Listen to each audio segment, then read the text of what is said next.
വളരെ വലിയ സാധ്യതകളുടെ ഒരു ലോകത്താണ് നമ്മൾ ജീവിച്ചുകൊണ്ടിരിക്കുന്നത്. അല്ലെങ്കിൽ ഇന്ന് നമ്മൾ ഏറ്റവും കൂടുതൽ കേൾക്കുന്നത് AI അല്ലെങ്കിൽ മെറ്റാവേഴ്സ് അല്ലെങ്കിൽ എന്താ നൂതന സാങ്കേതിക വിദ്യകളെ പറ്റിയിട്ടാണ്. ഒരുപക്ഷെ 2000-ൽ IT-ക്കൊക്കെ ശേഷം ഇങ്ങോട്ട് എടുത്ത് നോക്കി കഴിഞ്ഞു കഴിഞ്ഞാൽ നമ്മളെ സംബന്ധിച്ചോളം ഇന്റർനെറ്റ് അല്ലെങ്കിൽ മൊബൈൽ എന്ന് പറയുന്ന ഒരു ഒരു എന്താ യുഗത്തിലേക്ക്, റവല്യൂഷനിലേക്ക് നമ്മൾ കടന്നതോട് കൂടിയിട്ട് ഓരോ മിനിറ്റിലും ഓരോ സെക്കൻഡിലും മാറ്റങ്ങളാണ് എന്ത് ചെയ്തുകൊണ്ടിരിക്കുന്നത്, വന്നുകൊണ്ടിരിക്കുന്നത്. നമ്മൾ ശ്രദ്ധിച്ചു കഴിഞ്ഞാൽ തന്നെ നമുക്കത് മനസ്സിലാക്കാൻ വേണ്ടി സാധിക്കും. നമ്മുടെ ചുറ്റുപാടുകളെ നമ്മളൊന്ന് ഒന്ന് ഉരുത്തിരിഞ്ഞ് നോക്കുമ്പോൾ തന്നെ നമുക്ക് അതിനകത്തൊന്ന് കറക്റ്റ് ആയിട്ട് എന്ത് ചെയ്യാൻ പറ്റും. ഓരോ മിനിറ്റിലും സെക്കൻഡിലും അപ്ഡേഷൻസ് വന്നുകൊണ്ടിരിക്കുന്ന ഒരു കാലഘട്ടത്തിലാണ് നമ്മൾ ജീവിക്കുന്നത്.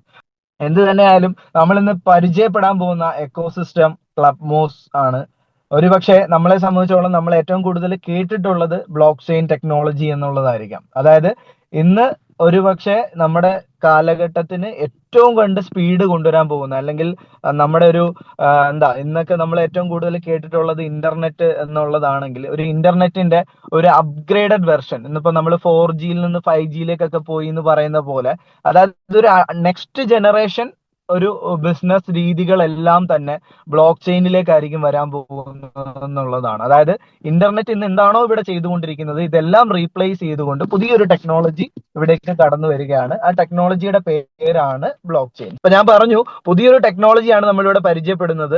ഇന്റർനെറ്റിനെ മറികടന്നുകൊണ്ട് ഇന്ന് ഒരുപക്ഷെ പുതിയൊരു ജനറേഷൻ ബിസിനസ് ആയിട്ട് വന്നുകൊണ്ടിരിക്കുന്ന ബ്ലോക്ക് ചെയിൻ ടെക്നോളജിയെ പറ്റിയിട്ടാണ് നമ്മളിവിടെ സംസാരിക്കുന്നത്. അങ്ങനെയാണെങ്കിൽ നമ്മൾ ഈ ബ്ലോക്ക് ചെയിൻ ടെക്നോളജിയെ പറ്റി സംസാരിക്കുമ്പോൾ അവിടെ എന്താണ് ക്രിപ്റ്റോ കറൻസി എന്ന് പറയുന്ന ഒരു സംവിധാനത്തിന്റെ റോൾ എന്താണെന്നുള്ളതാണ് നമ്മൾ മനസ്സിലാക്കേണ്ടത്. അതായത് നമ്മൾ ഇന്ന് ബ്ലോക്ക് ചെയിൻ എന്ന് പറയുന്ന ഒരു പുതിയ ടെക്നോളജി പരിചയപ്പെടുമ്പോൾ ഈ ബ്ലോക്ക് ചെയിന് മുന്നുണ്ടായിരുന്ന ഇന്റർനെറ്റ് എന്ന് പറയുന്ന നമ്മൾ ഇന്നും കണ്ടുകൊണ്ടിരിക്കുന്ന ഏറ്റവും ലേറ്റസ്റ്റ് ആയിട്ടുള്ള ടെക്നോളജി ആയിട്ടുള്ള ഇന്റർനെറ്റിൽ നമ്മൾ ഒരുപക്ഷെ പണമിടപാടുകൾ നടത്തിക്കൊണ്ടിരുന്നത് UPI പോലുള്ള സംവിധാനങ്ങളിലൂടെയാണ്.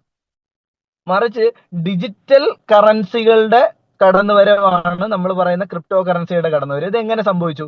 ഇന്ന് ഇന്റർനെറ്റ് എന്ന് പറയുന്ന ഒരു സാങ്കേതിക വിദ്യ ഉപയോഗിച്ച് പ്രവർത്തിക്കുന്ന മേഖലകളിലെല്ലാം തന്നെ ഇന്ന് ബ്ലോക്ക് ചെയിൻ എന്ന് പറയുന്ന ഒരു പുതിയ സിസ്റ്റം എന്ത് ചെയ്തുകൊണ്ടിരിക്കുകയാണ്, കടന്നു വന്നുകൊണ്ടിരിക്കുകയാണ്.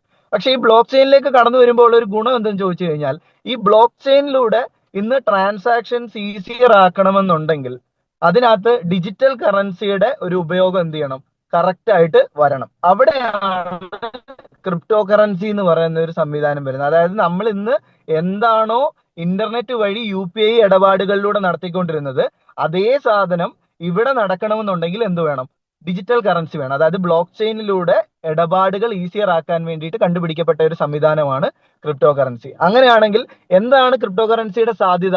അതായത് ബ്ലോക്ക് ചെയിൻ എന്ന് പറയുന്ന ഒരു ാണ് ഇനി മൊത്തത്തിൽ, അതായത് ഇന്ന് ഈ ഇന്റർനെറ്റ് ഉപയോഗിച്ച് നടക്കുന്ന എല്ലാ സംവിധാനങ്ങളും ഇന്ന് ബ്ലോക്ക് ചെയിൻ ഉപയോഗിച്ച് നടക്കുന്ന ലെവലിലേക്ക് എന്ത് ചെയ്ത് കഴിഞ്ഞു, മാറിക്കൊണ്ടിരിക്കുന്നു. അപ്പൊ സ്വാഭാവികമായിട്ടും അവിടെ സംഭവിക്കുന്ന ഒരു കാര്യം എന്താ, 100% ബ്ലോക്ക് ചെയിൻ ഉപയോഗിച്ച് മാത്രം ട്രാൻസാക്ഷൻസ് നടക്കുന്ന രീതിയിലേക്ക് ഇനിയും കാലഘട്ടം മാറുമ്പോൾ അവിടെ ട്രാൻസാക്ഷൻസും ട്രാൻസ്ഫറുകളും ഈസി ആക്കണമെങ്കിൽ അവിടെ ക്രിപ്റ്റോ കറൻസി കൂടാതെ പറ്റില്ല എന്നുള്ളതാണ്. അങ്ങനെയെങ്കിൽ എന്താണ് ഇതിന്റെ future of block chain applications? അതായത് ആപ്ലിക്കേഷൻസിന്റെ സാധ്യതകൾ, അതായത് ഏതൊക്കെ മേഖലകളിലാണ് ബ്ലോക്ക് ചെയിൻ ഇനി വരാൻ പോകുന്നത്. അതായത് record keeping, digital currency, smart contract, ഈ 3 മേഖലകളിലായിട്ടാണ് ഏറ്റവും കൂടുതൽ ഇനി എന്ത് ചെയ്യാൻ പോകുന്നത്, ബ്ലോക്ക് ചെയിൻ റെവല്യൂഷൻ ആവാൻ വേണ്ടി പോകുന്നത്. അതായത് റെക്കോർഡ് കീപ്പിംഗ് എന്നൊക്കെ പറയുമ്പോൾ എന്താ ഉദ്ദേശിക്കുന്നത്, ഇന്ന് ഒരുപക്ഷെ നമ്മൾ ബുക്ക് കീപ്പിംഗ് എന്നൊക്കെ പറയുന്ന പോലെ അക്കൗണ്ട്സ് അതുപോലുള്ള മാനേജ്മെന്റ് മേഖലകളിൽ, ഇനി അതല്ലെങ്കിൽ സ്മാർട്ട് കോൺട്രാക്ട് ഓറിയന്റഡ് ആയിട്ട് പ്രവർത്തിക്കുന്ന ഒരുപാട് സംവിധാനങ്ങൾ ഇന്ന് നമ്മുടെ നാട്ടിലുണ്ട്. അതായത് കോൺട്രാക്റ്റുകൾ, അതായത് ഇനി അങ്ങോട്ട് സ്മാർട്ട് കോൺട്രാക്റ്റുകളായിട്ട് വാലറ്റുകൾ ത്രൂ ഉള്ള കോൺട്രാക്റ്റുകളായിട്ട് മാറുന്നു.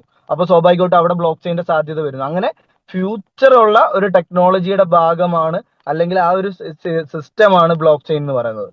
അപ്പോ ഇന്ത്യ ടു ഇൻട്രൊഡ്യൂസ്, അതായത് ഇന്ത്യ ഇന്ന് എന്ത് ചെയ്യുന്നു, ഇതിന്റെ സാധ്യതകളെ മനസ്സിലാക്കിക്കൊണ്ട് ഇന്ന് ഇപ്പൊ നിലവിൽ നമ്മൾ എടുത്തു നോക്കിക്കഴിഞ്ഞാൽ കഴിഞ്ഞ വർഷത്തെ ബഡ്ജറ്റിലൊക്കെ വ്യക്തമായിട്ട് പറയുന്നുണ്ട്. നമ്മൾ ഓൾറെഡി അതിന്റെ ഒരു 1-2 ന്യൂസ് കട്ടിങ്സ് ഇതിനകത്ത് ആഡ് ചെയ്തിട്ടുണ്ട്. ഏകദേശം 30% ടാക്സബിൾ ആക്കിക്കൊണ്ടാണ് എന്ത് ചെയ്തിരിക്കുന്നത്, ക്രിപ്റ്റോ കറൻസി ഇവിടെ ലീഗലൈസ് ചെയ്തിരിക്കുന്നത്. പല ആളുകൾക്കും ഒരു ഡൗട്ട് മനസ്സിലുള്ളത് എന്തെന്ന് ചോദിച്ചു കഴിഞ്ഞാൽ, ഇതൊക്കെ ഇവിടെ ലീഗലാണോ, അല്ലെങ്കിൽ ഈ പറഞ്ഞ രീതിയിൽ ക്രിപ്റ്റോ കറൻസി ഒക്കെ ഇവിടെ ഉപയോഗിക്കാൻ പറ്റുന്നതാണോ എന്നൊക്കെ ഉള്ള രീതിയിലേക്ക് വരുമ്പോൾ ഉണ്ടാകുന്ന ഒരു ഡൗട്ട് എല്ലാവരുടെ മനസ്സിലുണ്ട്. ഇതൊക്കെ നമുക്ക് എന്ത് ചെയ്യുക, ചെയ്യുന്നത് ഇനി എന്തെങ്കിലും കുറ്റകരമാണോ എന്നൊക്കെ ഉള്ളത്. നമ്മളൊന്ന് സിമ്പിൾ ആയിട്ട് ചിന്തിച്ചു നോക്കുക. ഇന്ന് ഗവൺമെന്റ് ടാക്സ് ഈടാക്കുന്ന ഏതെങ്കിലും ഒരു കാര്യം നമ്മുടെ നാട്ടിൽ ലീഗൽ അല്ലാത്തതാണോ? ഇപ്പൊ നമ്മുടെ നാട്ടില് ബിവറേജസ് ഔട്ട്ലെറ്റിൽ എന്ത് ചെയ്യുന്നുണ്ട്, സിമ്പിൾ ആയിട്ട് എക്സാമ്പിൾ പറയാൻ പറ്റുന്ന ഒരു കാര്യമാണ്. ഇന്ന് ഒരു പക്ഷേ ലിക്കർ കിട്ടുന്നുണ്ട് അല്ലെ. അതേ സമയത്ത് നമ്മളിവിടെ പുറത്ത് ഒരാള് കോടയിട്ട് വാറ്റുന്ന ഒരു സാഹചര്യത്തിലേക്ക് വന്നു കഴിഞ്ഞാൽ അത് അറസ്റ്റ് ചെയ്ത് കൊണ്ടുപോകാൻ പറ്റുന്ന കുറ്റമാണ്. എക്സൈസുകാർ അത് കണ്ടു കഴിഞ്ഞാൽ തൂക്കിക്കൊണ്ടു പോകും. ഇതെങ്ങനെ സംഭവിക്കുന്നത്? ടാക്സ് കൊടുത്ത് ഇവിടെ സാധനം ബാറിലും ഈ പറഞ്ഞ ലിക്കർ ഷോപ്പുകളിലും അല്ലെങ്കിൽ ബിവറേജസിലും എല്ലാ ഔട്ട്ലെറ്റ്സിലും എല്ലാം കിട്ടുന്നുണ്ട്. അപ്പൊ അതിനർത്ഥം ലീഗൽ ആകുന്ന ഒരു ലീഗൽ ആക്കിയിട്ടുള്ള ഒരു സംവിധാനത്തിന് വ്യക്തമായിട്ട് ഇവിടെ ടാക്സ് ഈടാക്കാൻ പറ്റുന്ന ഒരു സംവിധാനം ഉള്ളൂ. അപ്പൊ അങ്ങനെ വരുമ്പോ ഇന്ന് ക്രിപ്റ്റോ കറൻസിക്ക് 30% ടാക്സ് ഈടാക്കുന്നുണ്ട് ഇന്ന് സെൻട്രൽ ഗവൺമെന്റ്, അല്ലെങ്കിൽ വ്യക്തമായിട്ട് ബഡ്ജറ്റിൽ പറഞ്ഞിരിക്കുന്നു ഇന്ന് ഡിജിറ്റൽ കറൻസിയെ അസറ്റ് ക്ലാസ്സിലേക്ക് കൊണ്ടുവന്നുകൊണ്ട് 30% ടാക്സബിൾ ആക്കിക്കൊണ്ട് എന്ത് ചെയ്തിരിക്കുന്നു, കടന്നു വന്നിരിക്കുന്നു. ഇനി ഇന്ത്യയുടെ ഏറ്റവും വലിയ സ്റ്റെപ്പ് എന്ന് ചോദിച്ചാൽ, ഇന്ത്യയുടെ സ്വന്തമായിട്ടുള്ള കറൻസി ഈ റുപ്പി, അതായത് ഇലക്ട്രോണിക് റുപ്പി സംവിധാനങ്ങൾ ഇന്ന് ബാങ്കുകളിൽ പോലും കൊണ്ടുവന്ന് കഴിഞ്ഞിരിക്കുന്നു. ഇലക്ട്രോണിക് ഡിജിറ്റൽ റുപ്പി പരിപാടികൾ, അതായത് ഡിജിറ്റൽ റുപ്പി സംബന്ധമായിട്ടുള്ള ഇടപാടുകൾ ഇന്ന് SBI പോലുള്ള ബാങ്കുകൾ പോലും എന്ത് ചെയ്തിരിക്കുന്നു, അലോക്കേറ്റ് ചെയ്ത് തുടങ്ങിയിരിക്കുന്നു. ഇതിനെ നമ്മൾ മനസ്സിലാക്കേണ്ടത് എന്തെന്ന് ചോദിച്ചു കഴിഞ്ഞാൽ, ഇവിടെ എന്തുകൊണ്ടാണ് ഈ ഒരു എന്തുവാ നമ്മൾ പറയാറില്ല, ഒരു അസഹിഷ്ണുത എന്നൊക്കെ പറയത്തില്ലേ, അതായത് എന്തുകൊണ്ടാണ് ഈ ബാങ്കിങ് സംവിധാനങ്ങൾക്കൊക്കെ ഇത്രയും കണ്ട് നമ്മുടെ ഈ ഒരു സിസ്റ്റത്തിനോടൊരു കലിപ്പെന്നൊക്കെ പറഞ്ഞു കഴിഞ്ഞിട്ടുണ്ടെങ്കിൽ, അതായത് എന്തുകൊണ്ട് ഇത് സംഭവിക്കുന്നു എന്ന് ചോദിച്ചാൽ സിമ്പിൾ ഇത്രയേ ഉള്ളൂ. അതായത് ഇന്ന് ഇവിടെ നടന്നുകൊണ്ടിരിക്കുന്നതെല്ലാം നമുക്കറിയാം ഒരു സെൻട്രൽ അതോറിറ്റി നിയന്ത്രിക്കപ്പെടുന്ന ഫൈനാൻസുകളാണ് അല്ലെ. അതായത് നമുക്കറിയാം ഒരു ബാങ്ക് എന്ന് പറഞ്ഞാൽ ഏതെങ്കിലും ഒരു വാടക സെർവറിൽ ഓടിക്കൊണ്ടിരിക്കുന്ന ഒരു സംവിധാനമാണ്. പല സെർവറുകളും ഇന്ന് ഹാക്കഡ് ആയിട്ടാണ് എന്ത് ചെയ്തുകൊണ്ടിരിക്കുന്നത്, പ്രവർത്തിച്ചുകൊണ്ടിരിക്കുന്നത്. അതുകൊണ്ടാണ് ഇന്ന് പലയിടത്തും നമുക്ക് ഗൂഗിൾ പേയിലും അല്ലെങ്കിൽ ബാങ്കിങ് ആപ്പുകൾ വഴിയൊക്കെ ട്രാൻസാക്ഷൻ നടക്കുമ്പോൾ ഏറി പോന്നു, അവിടെയും കിട്ടിയിട്ടില്ല ഇവിടെയും കിട്ടിയിട്ടില്ല, റിസീവറിനും കിട്ടിയിട്ടില്ല, അയച്ച ആളിന് അവിടെയും കിട്ടിയിട്ടില്ല, ഈ രീതിയിലൊക്കെ ഉള്ള പേയ്മെന്റ് ഹോൾഡിങ്ങുകൾ വരുന്നു. ഇതൊക്കെ എങ്ങനെ സംഭവിക്കുന്നത്? സാധ്യതകൾ ഈ പറഞ്ഞ രീതിയിൽ ഇതിനെ ഉണ്ടാക്കി കൊടുത്തിരിക്കുന്നത് കൊണ്ടാണ്. അതായത് ഒരു സെൻട്രൽ അതോറിറ്റിയാണ് ഈ ഫൈനാൻസിനെ നിയന്ത്രിച്ചുകൊണ്ടിരിക്കുന്നത്. അതായത് ബാങ്കിൽ നമ്മളൊരു ഫണ്ടിന് ചെന്ന് നിൽക്കുന്ന സമയത്ത് നമ്മൾ അനുഭവിക്കുന്ന ഒരു ബുദ്ധിമുട്ടുണ്ട്. നമ്മുടെ പൈസ തന്നെ എടുക്കാൻ വളരെയേറെ ബുദ്ധിമുട്ട് ഏറി വരുന്ന ഒരു സാഹചര്യം. ഒരു UPI ആണെങ്കിൽ 1 ലക്ഷം രൂപയിൽ കൂടുതൽ ട്രാൻസാക്ട് ചെയ്യാൻ പറ്റത്തില്ല. അതിന് മുകളിലേക്കുള്ള ഇടപാടുകൾ നമുക്കുണ്ടെങ്കിൽ അത് നടത്താൻ മൾട്ടിപ്പിൾ ഡേയ്സിൽ നമ്മൾ ബാങ്കിലേക്ക് തന്നെ ചെല്ലേണ്ട സാഹചര്യങ്ങൾ വരുന്നു. പല പേപ്പറുകൾ ഹാജരാക്കേണ്ടി വരുന്നു. ടാക്സ് ഓവറായിട്ട് നമ്മുടെ ഇന്ന് എന്ത് ചെയ്യുന്നു, ലെവി ഈടാക്കുന്ന ഒരു സാഹചര്യം. ഇതൊക്കെ എന്തുകൊണ്ടാണ് വരുന്നത്?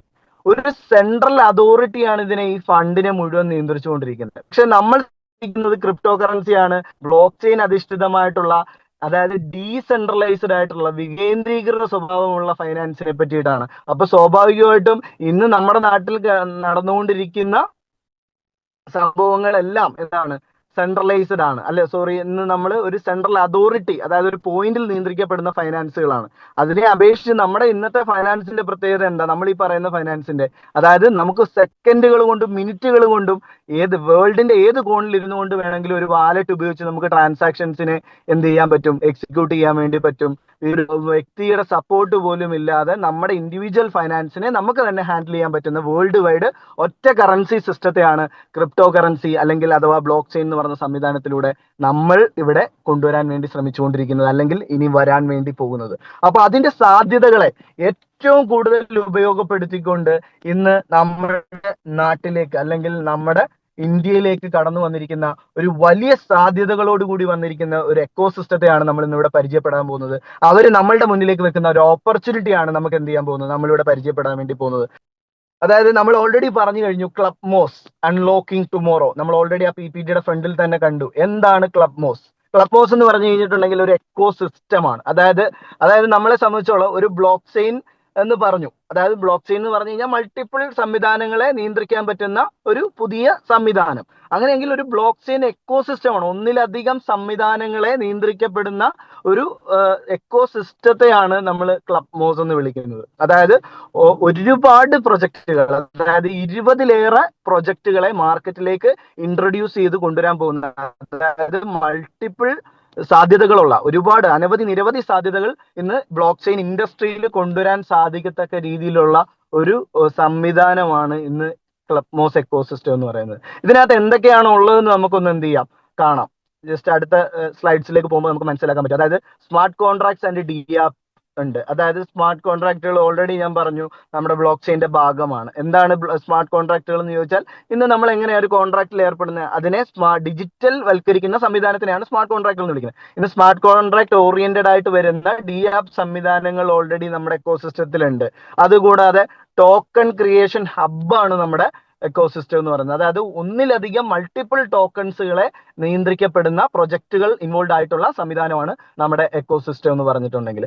ഇനി മൂന്നാമത്തെ ഒരു ഫീച്ചർ ആയിട്ട് നമുക്ക് വരുന്നതെന്ന് പറഞ്ഞിട്ടുണ്ടെങ്കിൽ, അതായത് നമ്മളെ സംബന്ധിച്ചോളം ഈ പറഞ്ഞ രീതിയിൽ ഇന്ന് ഈ ഇന്ത്യയിൽ കിട്ടാവുന്നതിൽ വെച്ച് ഏറ്റവും, അതായത് മാർക്കറ്റ് പ്ലേസിൽ നമ്മൾ പോയി കണ്ടിട്ടുള്ള NFT ആയിക്കോട്ടെ, ബിസിനസ് എക്സ്ചേഞ്ചുകളിലായിക്കോട്ടെ, ഏറ്റവും കൂടുതൽ എന്താണ് ഫീസാണ്. അതായത് ഇന്നിപ്പം ഒരു ബിറ്റ് കോയിൻ ഒക്കെ നമുക്ക് വാങ്ങണമെന്നുണ്ടെങ്കിൽ ഒരു സിമ്പിൾ ഒരു $100 ബിറ്റ് കോയിൻ ഒക്കെ നമുക്ക് വാങ്ങണമെന്നുണ്ടെങ്കിൽ $50 ഗ്യാസ് ഫീ കൊടുക്കേണ്ട സാഹചര്യത്തിലാണ് നമ്മൾ എന്ത് ചെയ്യുന്നത്, ഇന്ന് നമ്മൾ മുന്നോട്ട് പോകുന്നത്. അതായത് ക്രിപ്റ്റോ കറൻസി ഒരു സാധാരണക്കാരന് ഈ എന്താണെന്ന് പോലും തിരിച്ചറിയാൻ അല്ലെങ്കിൽ ഉൾക്കൊള്ളാനും മനസ്സിലാക്കാനും പറ്റാത്ത ഒരു സിറ്റുവേഷനിലാണ് നമ്മൾ ഇന്ന് എന്ത് ചെയ്തുകൊണ്ടിരിക്കുന്നത്. ഈ പറഞ്ഞ നമ്മുടെ NFT മാർക്കറ്റ് പ്ലേസും നമ്മുടെ ബിസിനസ് എക്സ്ചേഞ്ചും ഒക്കെ ഇൻട്രൊഡ്യൂസ് ചെയ്തിരിക്കുന്നത് ഏറ്റവും ചെറിയ ഗ്യാസ് ഫീയോട് കൂടിയിട്ട് ഇന്ന് മാർക്കറ്റിൽ ഇൻട്രൊഡ്യൂസ് ചെയ്യപ്പെട്ടിരിക്കുന്ന ഒരു സംവിധാനം കൂടിയാണ് മോസ് എന്ന് പറഞ്ഞിട്ടുള്ള നമ്മുടെ ക്ലബ് മോസ് എക്കോസിസ്റ്റം. അതുപോലെ ഗെയിമിംഗ്, മാർക്കറ്റ് ഓറിയന്റഡ് ആയിട്ടുള്ള ഒരുപാട് സംവിധാനങ്ങളെ ഇന്ന് എന്ത് ചെയ്തിട്ടുണ്ട്, മാർക്കറ്റിലേക്ക് ഇൻട്രൊഡ്യൂസ് ചെയ്തിട്ടുള്ള ഒരു വലിയ എക്കോസിസ്റ്റം തന്നെയാണ് നമ്മുടെ ക്ലബ് മോസ്. അങ്ങനെയെങ്കിൽ ഇന്നോവേറ്റീവ് ബ്ലോക്ക് ചെയിൻ ഫീച്ചേഴ്സ്, നമുക്ക് ഒരുപാട് ഫീച്ചേഴ്സ് എന്ത് ചെയ്തിട്ടുണ്ട് നമുക്ക് പറയാനുണ്ട്. അതിൽ ഏറ്റവും ഇമ്പോർട്ടന്റ് ആയിട്ടുള്ളത് നമ്മുടെ എക്സ്പ്ലോറർ ആണ്. 24 മണിക്കൂറും നമുക്ക് നമ്മുടെ ബ്ലോക്ക് ചെയിനിൽ നടക്കുന്ന ട്രാൻസാക്ഷനുകളെ, അതായത് ബ്ലോക്ക് ചെയിനെ മറ്റൊരു രീതിയിൽ പറഞ്ഞു കഴിഞ്ഞാൽ പബ്ലിക് ലെഡ്ജറുകൾ എന്നാണ് വിളിക്കുന്നത്. അതായത് ഏതൊരു വ്യക്തിക്കും എന്ത് ചെയ്യാൻ പറ്റും, 24 മണിക്കൂറും അതിനകത്ത് ആക്സസ് ചെയ്യാൻ വേണ്ടി പറ്റും. അതായത് നമുക്കല്ല, ഏതൊരു പുറത്തുനിന്നുള്ള ഒരാളിന് പോലും അതിനകത്തുള്ള ട്രാൻസാക്ഷനുകളെ അറിയാൻ വേണ്ടി പറ്റും, ട്രാൻസ്പെറന്റ് ആയിട്ട് കണ്ട് മനസ്സിലാക്കാൻ വേണ്ടി പറ്റുന്ന ഒരു സംവിധാനം ഇവിടെ ഉണ്ട്. ഓൾറെഡി എല്ലാ ബ്ലോക്ക് ചെയിനുകളിലും ഉണ്ട്. നമ്മുടെ എക്സ്പ്ലോറർ 24/7 ലൈവ് ആണ്. നമുക്ക് എന്ത് ചെയ്യാം, moscan.com എന്ന് പറഞ്ഞ് ഗൂഗിളിൽ അടിച്ചു കൊടുത്തു കഴിഞ്ഞാൽ നമ്മുടെ കംപ്ലീറ്റ് ട്രാൻസാക്ഷനുകൾ നമുക്ക് അതിനകത്ത് വ്യക്തമായിട്ട് അറിയാൻ വേണ്ടി സാധിക്കും. നമ്മുടെ മോസ് 20 ആണ് നമ്മുടെ ബ്ലോക്ക് ചെയിൻ. അങ്ങനെയെങ്കിൽ മോസ് കോയിൻ ആണ് നമ്മുടെ കറൻസി ആയിട്ട് വരുന്നത്. അങ്ങനെയെങ്കിൽ നമ്മുടെ ഈ എക്കോസിസ്റ്റത്തിൽ എല്ലാം അവൈലബിൾ ആണ്. അതായത് നമ്മളൊക്കെ നാട്ടിൽ ഇന്ന് ഒരുപാട് പ്രൊജക്ടുകളെ പറ്റിയിട്ട് ബ്ലോക്ക് ചെയിൻ ഓറിയന്റഡ് ആയിട്ടൊക്കെ നമ്മൾ കേട്ടിട്ടുണ്ടെങ്കിലും, ഇന്ന് ഏറ്റവും വലിയ പ്രത്യേകത എന്ന് ചോദിച്ചു കഴിഞ്ഞാൽ ഒരു എക്കോസിസ്റ്റം കംപ്ലീറ്റ്ലി ലൈവ് ആണ്. എല്ലാവരും പറയുന്നത് എന്താണ്, നാളെ ഞങ്ങൾ ബ്ലോക്ക് ചെയിൻ കൊണ്ടുവരാൻ പോകുന്നു, മറ്റന്നാൾ ഞങ്ങൾ എന്ത് ചെയ്യുന്നു, കോയിൻ ഓപ്പൺ ആക്കുന്നു, മറ്റന്നാൾ ഞങ്ങൾ എന്ത് ചെയ്യാം, അടുത്ത ദിവസം ഞങ്ങൾ എന്ത് ചെയ്യാൻ പോവാണ്, ദുബായിൽ ഓഫീസ് ലോഞ്ച് ചെയ്യാൻ പോവാണ്. ഇങ്ങനെ ഒരുപാട് കാര്യങ്ങൾ പറഞ്ഞിട്ടാണ് എന്ത് ചെയ്യുന്നത്, നമ്മളിലേക്ക് പല ആളുകളും എന്ത് ചെയ്യുന്നത്, പല പ്രൊജക്ടുകൾ ക്രിപ്റ്റോ ബേസ്ഡ് ഒക്കെ നമ്മൾ കേട്ടിട്ടുണ്ടാവുക. നിങ്ങൾ ഒരു പക്ഷെ പല ആളുകൾ പറഞ്ഞു കേട്ടിട്ടുണ്ടാവും അത്തരത്തിലുള്ള പ്രൊജക്ടുകളായിരിക്കും. പക്ഷെ ഇവിടുത്തെ പ്രത്യേകത എന്താ, എല്ലാം ഓൾറെഡി എന്താണ്, നമുക്ക് ലൈവാണ്. അതായത് നമുക്ക് ഓൾറെഡി എക്സ്പ്ലോറർ ഉണ്ട്, നമ്മുടെ ഓൺ കോയിൻ ഉണ്ട്, നമ്മുടെ ഓൺ എക്സ്ചേഞ്ച് ഉണ്ട്. അതുപോലെ തന്നെ നമുക്ക് ഓൾറെഡി നമ്മുടെ സ്വന്തമായിട്ടുള്ള ഒരു എക്കോസിസ്റ്റം തന്നെ നമുക്ക് ഇവിടെ ലൈവ് ആണ്. നമ്മുടെ സ്റ്റേബിൾ കോയിൻ ആണ് USD മോസ്, ഓൾറെഡി നമുക്ക് PPT കാണാൻ വേണ്ടി സാധിക്കുന്നുണ്ട്. അതുപോലെ TR ടോക്കൺ പോലുള്ള അഡീഷണൽ ടോക്കണുകൾ നമ്മൾ പ്രൊജക്ട് ഓറിയന്റഡ് ആയിട്ട് നമ്മുടെ എക്കോസിസ്റ്റത്തിൽ കൊണ്ടുവന്നിരിക്കുന്നു. അങ്ങനെ ഒരുപാട് അഡീഷണൽസ് ഇതിനകത്ത് നമുക്ക് ഓൾറെഡി അവൈലബിൾ ആണ്, നമുക്ക് ഓൾറെഡി റണ്ണിങ് ആണ്. നിലവിൽ നമുക്ക് അവൈലബിലിറ്റി ഉള്ള സംവിധാനങ്ങളെ പറ്റിയിട്ടാണ് നമ്മൾ എന്ത് ചെയ്യുന്നത് ഇവിടെ പറയുന്നത്. അങ്ങനെയെങ്കിൽ നമ്മളെ സംബന്ധിച്ചോളം ഈ ഇത്രയും വലിയൊരു എക്കോസിസ്റ്റമാണ് നമ്മുടെ മുന്നിലേക്ക് എന്ത് ചെയ്തിരിക്കുന്നത്, ഇന്ന് നമ്മുടെ ഈ ക്ലബ് മോസ് തുറന്നു വെച്ചിരിക്കുന്നത്.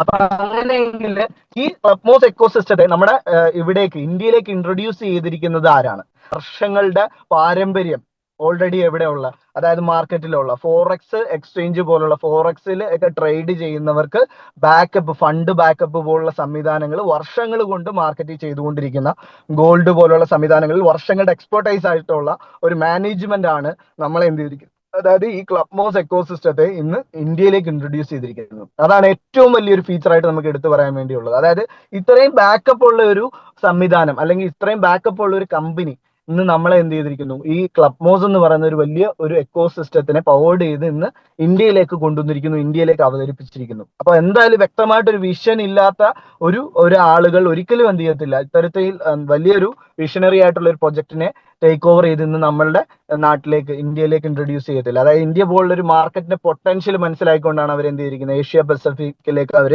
വന്നിരിക്കുന്നത്. അങ്ങനെ അവർക്ക് എവിടെയൊക്കെ എക്സിസ്റ്റൻസ് ഉള്ളത് ഗ്ലോബിൽ എവിടെയൊക്കെ ഉണ്ടെന്നുള്ളത് നമുക്ക് അറിയാൻ പറ്റും. അമേരിക്കയിലും UK-യിലും വ്യക്തമായിട്ട്, ദുബായിലൊക്കെ വ്യക്തമായിട്ടുള്ള ആക്സസും ബാക്കപ്പ് 23-24 വർഷങ്ങൾ കൊണ്ട് ബാക്കപ്പ് തെളിയിച്ചിട്ടുള്ള ഒരു മാനേജ്മെന്റ് ആണ് ഇന്ന് ഈ ഒരു സിസ്റ്റത്തെ എന്ത് ചെയ്യുന്നത്, നമ്മളുടെ ഈ ഇന്ത്യൻ മാർക്കറ്റിലേക്ക് ഇൻട്രൊഡ്യൂസ് ചെയ്തിരിക്കുന്നത്, അല്ലെ ബാക്കപ്പ് ചെയ്തിരിക്കുന്നത്. അപ്പൊ ഏതൊക്കെ മേഖലകളിൽ അവരുടെ ഇൻവെസ്റ്റ്മെന്റ് ഉണ്ടെന്നുള്ളത് ഓൾറെഡി ഞാൻ സൂചിപ്പിച്ചു.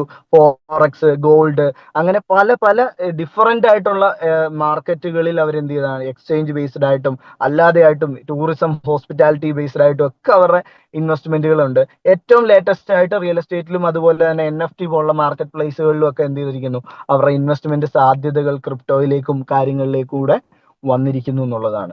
അങ്ങനെയെങ്കിൽ നമ്മളെ സംബന്ധിച്ചോളം ഇത്രയും സാധ്യതകളുള്ള ഒരു ബിസിനസ്സിനെ നമ്മൾ എന്താണ് ചെയ്യേണ്ടത്? അവിടെയാണ് നമ്മൾ ട്രേഡ് മോസ് എന്ന് പറഞ്ഞ ഓപ്പർച്യൂണിറ്റിയെ പറ്റിയിട്ട് എന്ത് ചെയ്യേണ്ടത്, മനസ്സിലാക്കേണ്ടത്. ട്രേഡ് മോസ് എന്ന് പറഞ്ഞിട്ടുണ്ടെങ്കിൽ എന്താണ്, ക്ലബ് മോസ് എന്ന് പറയുന്ന എക്കോസിസ്റ്റം ഇന്ന് മാർക്കറ്റിലേക്ക് ഇൻട്രൊഡ്യൂസ് ചെയ്യാൻ വേണ്ടിയിട്ട് ഉണ്ടാക്കി വെച്ചിരിക്കുന്ന ഒരു ഗേറ്റ് വേ ആണ്. അതായത് ഒരു വഴിയാണ് ട്രേഡ് മോസ് എന്ന് പറഞ്ഞിട്ടുള്ളത്. അതായത് ഇന്ന് ക്ലബ് മോസിന്റെ കസ്റ്റമർ ഡെവലപ്മെന്റ് പ്രോഗ്രാമിനെ വിളിക്കുന്ന പേരാണ് ട്രേഡ് മോസ് എന്ന് പറഞ്ഞിട്ടുണ്ടെങ്കിൽ. അതായത് നമ്മളുടെ ഒരു ബ്ലോക്ക് ചെയിൻ പ്രൊജക്ട് ആണ്. നമ്മുടെ ബ്ലോക്ക് ചെയിൻ എന്ന് പറയുന്നതിലേക്ക് ഒരിക്കലും ഒരാൾ ഫണ്ട് കൊണ്ടുവരേണ്ട ആവശ്യമില്ല, കൊണ്ടുപോകേണ്ട ആവശ്യവുമില്ല, ഫണ്ട് കൊടുക്കേണ്ട ആവശ്യം നമുക്ക് വരുന്നില്ല. പക്ഷെ എന്താണ് നമ്മളുടെ പ്രത്യേകത എന്ന് ചോദിച്ചു കഴിഞ്ഞിട്ടുണ്ടെങ്കിൽ, ഇന്ന് ഓരോ ഷെയർ ഹോൾഡേഴ്സിനെ മാർക്കറ്റിൽ നിന്ന് ക്രിയേറ്റ് ചെയ്യുക എന്ന് പറയുന്ന ഒരു പ്രത്യേകതയോട് കൂടിയിട്ടാണ് ചെയ്തിരിക്കുന്നത് ട്രേഡ് മോസ് എന്ന് പറഞ്ഞൊരു പ്ലാറ്റ്ഫോം ഇവിടെ വന്നിരിക്കുന്നത്. എന്താണ് ട്രേഡ് മോസ് എന്ന് ചോദിച്ചു കഴിഞ്ഞിട്ടുണ്ടെങ്കിൽ, ഇന്ന് മാർക്കറ്റിൽ നിന്ന് ഈ പ്രൊജക്ട് കേൾക്കുന്ന ഈച്ച് ആൻഡ് എവരി ഇൻഡിവിജ്വൽസിന് ഒന്നെങ്കിൽ ഒരു ഇൻവെസ്റ്റർ ആയിട്ടോ അല്ലെങ്കിൽ ഒരു പ്രൊമോട്ടർ ആയിട്ടോ ഇന്ന് ഈ ബിസിനസ്സിലേക്ക്, ക്ലബ് മോസ് ബിസിനസ്സിലേക്ക് കടന്നു വരണമെന്ന് താല്പര്യപ്പെട്ടാൽ അവന് ട്രേഡ് മോസ് എന്ന് പറയുന്ന ഓപ്പർച്യൂണിറ്റിയോട് കൂടിയിട്ട് എന്ത് ചെയ്യാം, അല്ലെ ഓപ്പർച്യൂണിറ്റി വഴി ഇതിലേക്ക് കടന്നു വരാൻ വേണ്ടി സാധിക്കും. മിനിമം ഒരു $100 ഇൻവെസ്റ്റ് ചെയ്തുകൊണ്ട് മാക്സിമം അവന്റെ താല്പര്യത്തിനനുസരിച്ച് എത്രയാണോ ഇൻവെസ്റ്റ് ചെയ്യാൻ പറ്റുന്നത്, $1,00,000 ആണെങ്കിൽ $1,00,000 ഇൻവെസ്റ്റ് ചെയ്തുകൊണ്ട് അവൻ ഈ ഓപ്പർച്യൂണിറ്റിയുടെ ഭാഗമായിട്ട് മാറാം. അതായത് ഞാൻ പറഞ്ഞത്, ഒരു ഇൻവെസ്റ്റർക്ക് 400 ദിവസം കൊണ്ട് 2x റിട്ടേൺ നമ്മൾ എന്ത് ചെയ്യുന്നുണ്ട്, ഗ്യാരണ്ടീഡ് ആയിട്ട് ഇവിടെ ട്രേഡ് മോസ് വഴി കൊടുക്കുന്നുണ്ട്.